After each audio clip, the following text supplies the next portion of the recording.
Hello guys, स्वागत है आपका मेरे इस सेशन में जिसमें कि हम करने जा रहे हैं इलेक्ट्रोस्टैटिक का कंप्लीट रिवीजन। बहुत कम टाइम में और काफी डिटेल में ये रिवीजन किया जाएगा और इसमें फॉर्मूलाज को बहुत जल्दी जल्दी रिवाइज किया जाएगा और अच्छे से रिवाइज किया जाएगा और लगभग सभी फॉर्मूलाज को हम रिवाइज करेंगे। तो सबसे पहला फॉर्मूला है जो है हमारा क्वांटाइजेशन का फॉर्मूला, जो है Q equals to n e. इसमें जो n है वो नंबर ऑफ इलेक्ट्रॉन्स होते हैं और जो e है वो इलेक्ट्रॉन का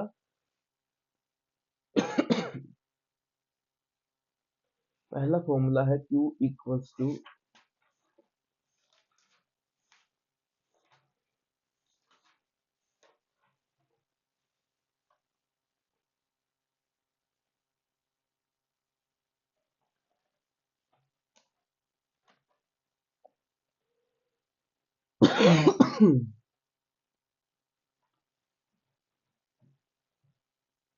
हे गाइस, वेलकम।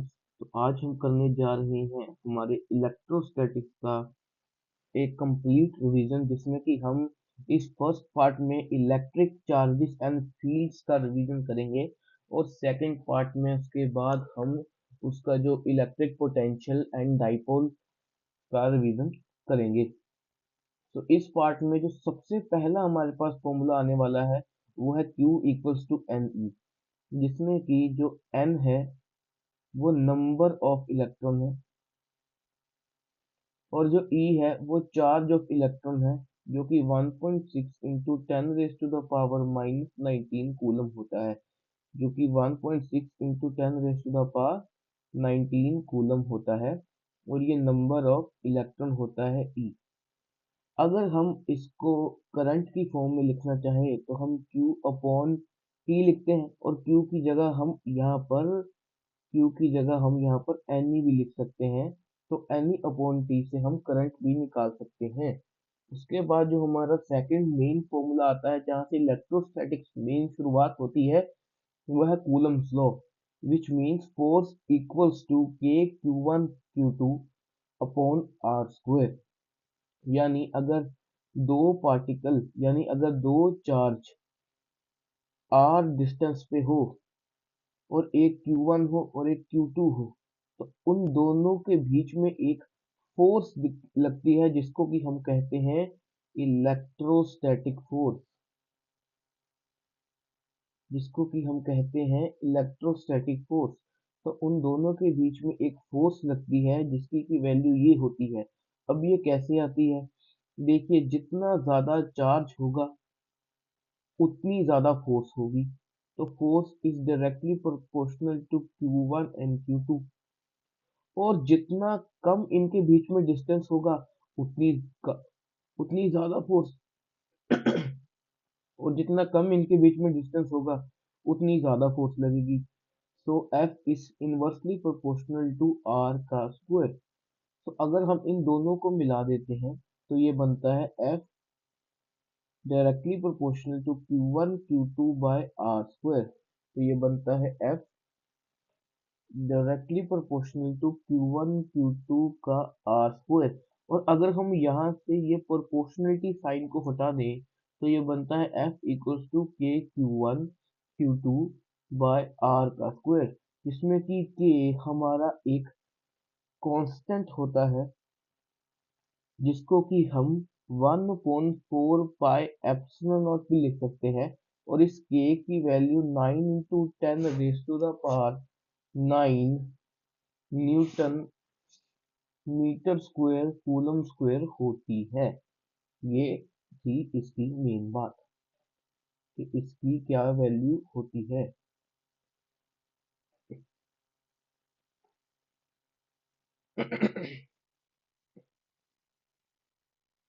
ये मेरे खुद के शॉर्ट नोट्स हैं। अगर हम बात करें कि अगर हम पूरे इस सिस्टम को उठा के एक मीडियम में डाल दें तो उससे क्या होता है। अगर हम सिस्टम को उठा के एक मीडियम में डाल दें तो जो एफ नोट यानी जो हमने अभी ऊपर फोर्स पढ़ी थी, वो डिवाइड हो जाती है उसके डाइलेक्ट्रिक कांस्टेंट से, जो कि मीडियम का डाइलेक्ट्रिक कांस्टेंट होता है। जिस वजह से क्या होता है कि जो एप्सिलॉन नॉट है उसकी जगह उस मीडियम का की परमिटिविटी आ जाती है। उस मीडियम की परमिटिविटी, किसी भी मीडियम की परमिटिविटी इक्वल होती है ई नॉट बाई ई आर, यानी permittivity of free space into permittivity of that specific medium, जिससे कि हमारी कंप्लीट परमिटिविटी बनती है। अगर हम बात करें कूलम्स लॉ के वेक्टर फॉर्म की, तो अगर इधर Q1 है और इधर Q2 है, और अगर हम इसके बीच का डिस्टेंस एक R वेक्टर मान लेते हैं, तो हम क्या करते हैं कि जो इसके बीच में फोर्स है, अगर हम force by Q1 into Q2 on Q2 निकालते हैं, यानी हमारे वेक्टर की डायरेक्शन कुछ इस तरफ है, तो इस वेक्टर का जो सोल्यूशन है वो क्या होगा। और अगर हम इसको ओरिजिन से निकालने लग पड़ते हैं, तो इस वेक्टर को, तो जो इसका पोजीशन वेक्टर है वो होगा R1 और इसका पोजीशन वेक्टर होगा R2। और अगर हमें इन दोनों के बीच में ये वाला वेक्टर निकालना हो, तो हम क्या करते हैं, position vector of second minus position vector of first, तो यानी के Q1 Q2 upon R2 minus R1 into unit vector. अब जो यूनिट वेक्टर है उसकी वैल्यू क्या होती है, जो यूनिट वेक्टर है उसकी वैल्यू होती है, ऊपर वेक्टर लिखना है यानी आर वेक्टर, बॉर्डर में सही लगाना है, ऊपर वेक्टर लिखना है यानी are vector upon R2 minus R1 का मॉड। और अगर हम इसको यहाँ पर डाल दें, तो ये बिल्कुल यही फॉर्मूला बनकर तैयार हो जाता है, बिल्कुल यही फॉर्मूला बनकर तैयार हो जाता है। इसके ऊपर एक बहुत इंपॉर्टेंट क्वेश्चन है जो कि एक टेट्राहेड्रल बेस्ड क्वेश्चन है, कि टेट्राहेड्रल का जो टॉप पॉइंट है उसके ऊपर हमें एक फोर्स बतानी हो, तो वो कुछ इस तरह से लामीस थ्योरम से भी निकाली जा सकती है, इस तरह से लामीस थ्योरम से भी निकाली जा सकती है। अगर मैं अब इलेक्ट्रिक फील्ड के ऊपर आ जाऊं, तो electric field due to a point charge is K Q by R square. Electric field को अगर हम सिंपल भाषा में जानने की कोशिश करें, जिससे कि हमें अच्छे से समझ आ जाए, तो किसी भी पॉइंट पर एक कूलम चार्ज रखकर, एक कूलम चार्ज जो दूसरे क्यू चार्ज पर जो फोर्स लगाता है, उसको हम इलेक्ट्रिक फील्ड कह सकते हैं, उसको हम इलेक्ट्रिक फील्ड कह सकते हैं।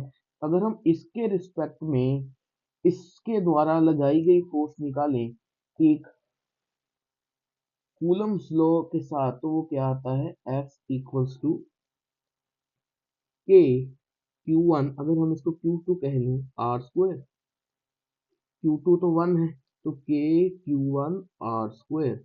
यही हमारा electric field due to a point charge का फॉर्मूला होता है, यही हमारा electric field due to a point charge का फॉर्मूला होता है। अगर हम नल पॉइंट